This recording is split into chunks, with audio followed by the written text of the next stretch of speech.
Hey everyone, welcome back to Elgin Gamers Podcast. And tonight we have a very special guest, a guest who is on the third episode of the Elgin Gamers, and his name is the immortal John Hancock. How you doing, John? I'm doing well. Thanks for having me. Dude, I got to tell you, I was really excited to have you on this podcast, just because you know so much about collecting, and you're also a good friend. It's cool to have you on this podcast, and I guess I'm going to start off by probably telling people a little bit about sort of what makes you special. What makes you special, John? What doesn't? Wait, hold on before we do that, because people are probably going to burn us on the stake. He was episode 4. You want to go back and listen to old school John Hancock, episode 4. So when he was so much pitchforks. When he was so much younger. So, I have a question then, because, I recently heard that you have over 8,000 video games. Is that true? That is true.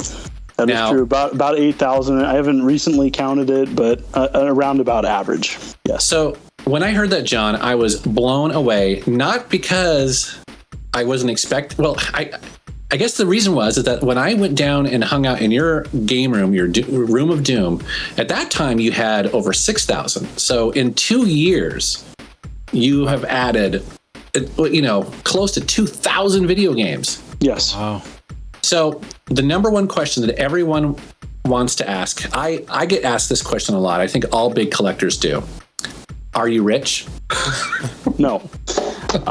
The short answer is I'm well connected in the gaming community. I have several people looking to find me stuff.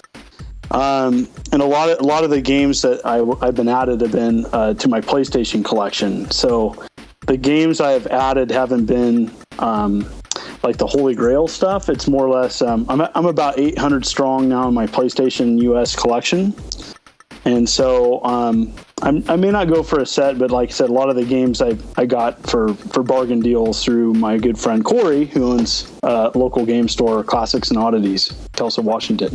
Now, John, how many? If you don't know off the top of your head, that's okay. But about how many US PS1 games are there in total? Oh, geez, the pitchforks are going to come out now. I want to say over 1,500. There's quite a bit. I want to say 12 to 18, but I don't know the specific amounts. Sounds do you about count right. the Lightspan? Do you count the Lightspan games? And that's a whole other topic about educational PlayStation games that were geared towards the primary education market. Huh. So. Now, as impressive as that is, though, you have how many complete collections? Approximately 21 complete U.S. sets. And that's complete as defined as at least a version of the game representing everything released in the U.S. And so many of the collections, I have some obscure stuff that nobody cares about. But the big ones are like Nintendo 64, licensed Nintendo, Sega Genesis, Sega Master System, Sega CD, Sega Dreamcast, old school stuff like the Magnavox Odyssey 2 and the Vectrex. And so it goes all around. But like I said, it's been fun. I've had fun collecting it. That's incredible. I mean, it's just it's so amazing that you have that. And every once in a while, someone will ask me, "What's it like going into John's game room, your room of doom?" And you even asked me this. Do you remember that when I went down there first time? You're like, "What's it like?" Because you've been. Yeah. And I always tell people that it's not a huge room. Like you would expect it to be bigger with that many games. Small. But the amazing thing about it is that it is just wall to wall with perfect condition of games. And what I mean by that is we all go into game stores and they've got a lot of stock on the shelves and stuff like that. So you can see thousands of games on a shelf. But what's really amazing about yours is that you look around and you just go, oh, here's $100 game. Here's a $200 game in the box. Here's a $500 game in the box. Here's stadium events. You know what I mean? Here's Snatcher sealed.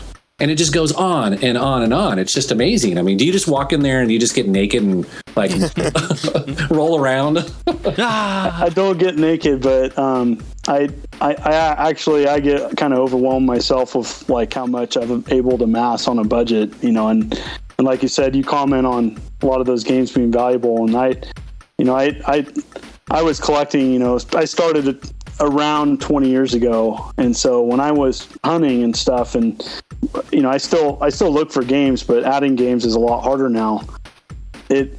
I just picked games up I didn't have. I was like, I didn't know. I didn't think anybody else was doing this stuff. And so, recently I really cleaned up my game room as best as I can and put extra stuff and filled the attic up. And like I said, it's even I get overwhelmed with like it. Like that's why it's so organized, is that I have to have it that way so I know where everything is.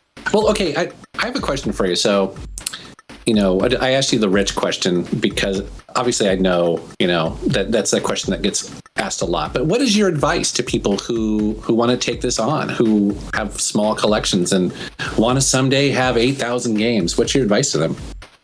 Well, it's funny you bring that up. I recently did a informal discussion at Seattle Retro Gaming Expo about collecting on a budget.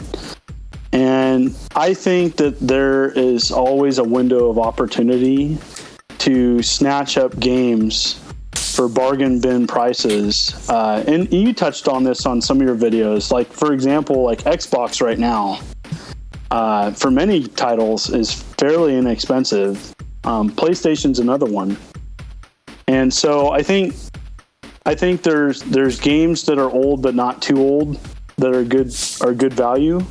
Also, you can look at Atari and even Gen 1 stuff like Pong units, Odyssey 2, things that are so old that they're out of the limelight, that they're not really sought after. And you can have the value of your gaming budget go a long way, because it's the expensive stuff right now is Super Nintendo, Nintendo 64, Nintendo. All the Nintendo item stuff is pretty sought after. But you can, if you go way back, you can actually save quite a bit of money. Yeah, if you're getting into collecting right now, avoid Super Nintendo at all costs, especially complete in box. Like, oh my God, like, all right, one of the games they use to track like crazy Super Nintendo prices is Evo Search for Eden. That game right now is still going for like $400 to $700 complete in the box. Wow. Like I can't get over the prices on Super Nintendo games, and I know it's crazy because I've been trying to buy that game for years, and when I used to be able to get it for like $150, $200 complete in box, I'm like, nah, I'll wait. It might get cheaper. Forget that shit. It just shot through the roof. And that was only like 2.5, 3 years ago. It's ridiculous. Yeah. It's safe to say I add less to my collection now than I used to. Like, I'm about 70 games away from a Super Nintendo set, and the ones I'm missing are painful. Like Aero Fighters. I passed on it. I could have got it for like $70, and now it's like $250 loose. All chudded up, and I'm just like, gosh, that hurts me. Any other ones in Super Nintendo? Nintendo, Holy Grails that you need? Yeah. Oh, a ton, but like Star Fox Super Weekend Challenge and Donkey Kong Competition Card. Yeah, those are tough right there. Yeah, that's brutal market right now.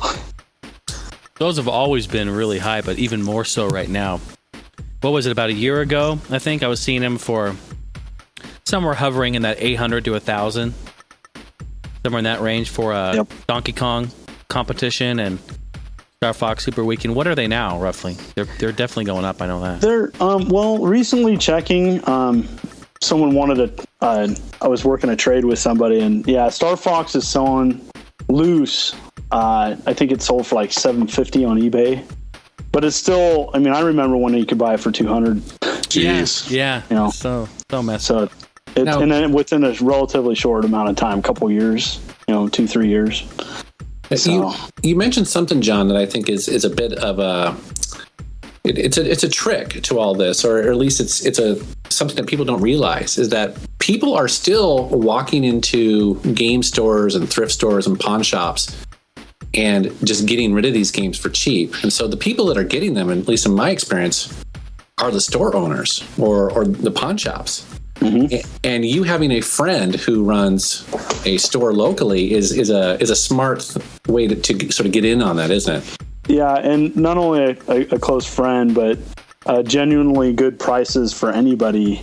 But yeah, I mostly he donates a lot of stuff to my game collection, a lot of like filler stuff, and it's really helpful. And I think that anybody with a large game collection either has connection to store owners or has a loop that they visit often, or most people have hookups or get donations or something. And I definitely have mine. And so for low end items, it's a great way to gather games I don't have. And like I said, it is helpful. I talked about that this last week at Seattle Retro Gaming Expo, that repeat business usually has its perks with being a good customer at a game store, no matter what you choose. Yeah. It's interesting, the Super Nintendo, we're talking about how much prices has gone up for Super Nintendo, but like the Genesis actually is still pretty reasonable. Oh yeah, I love the Sega. It's still relatively inexpensive. It's my prediction is it's going to be like Intellivision. So for years, everybody kind of laughed at Intellivision, wasn't too collectible, and then out of nowhere, it just skyrocketed. And so I think Sega is going to do the same. But right now, it's relatively inexpensive. We'll see. Make sure to follow us, the All Gen Gamers podcast, on Facebook and Twitter. Subscribe to us on YouTube and in iTunes. And don't forget about those iTunes ratings, guys. We appreciate those. And for all other info, links, and our forum, please visit www.allgengamers.com.